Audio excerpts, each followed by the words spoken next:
Hi and welcome to another video update from the Fire Brigades Union.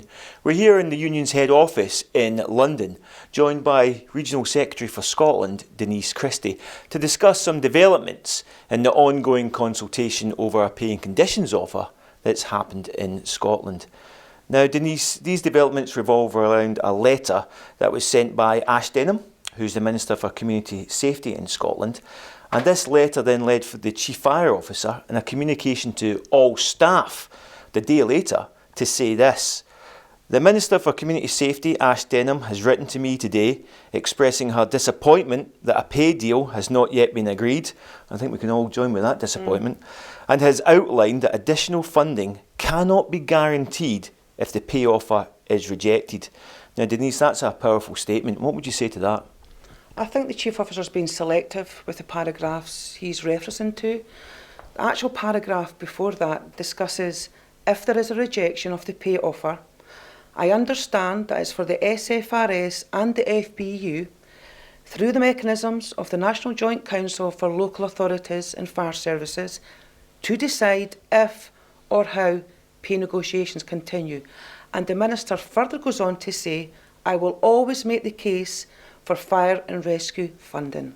Now Denise, I have to say that as soon as the communication came through, I think we all compared the letter, and you're absolutely right, it's clearly been selective. The big question is, why is he being so selective with these comments? Well, the Chief Fire Officer is obviously looking for an accept vote for his employees. He is not listening to what employees are telling him at the SFRS staff engagement meetings. He's not listening to what the FBU have told him through the negotiations.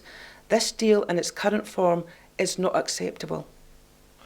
Denise, also in the letter, I think it's very interesting the Minister references the potential for future negotiations. And indeed, I think that's something that the Scottish Government has always referenced throughout this period.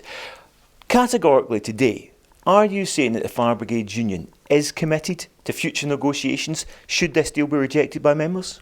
It's not just the FBU that's committed, Tam, it's the SFRS as well.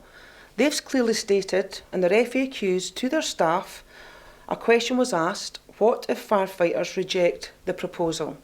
The answer is, we want to sit down at the negotiating table with the FBU to work towards an outcome that is right not only for firefighters, but for SFRS and the public we serve. They've clearly stated that's what they want to do.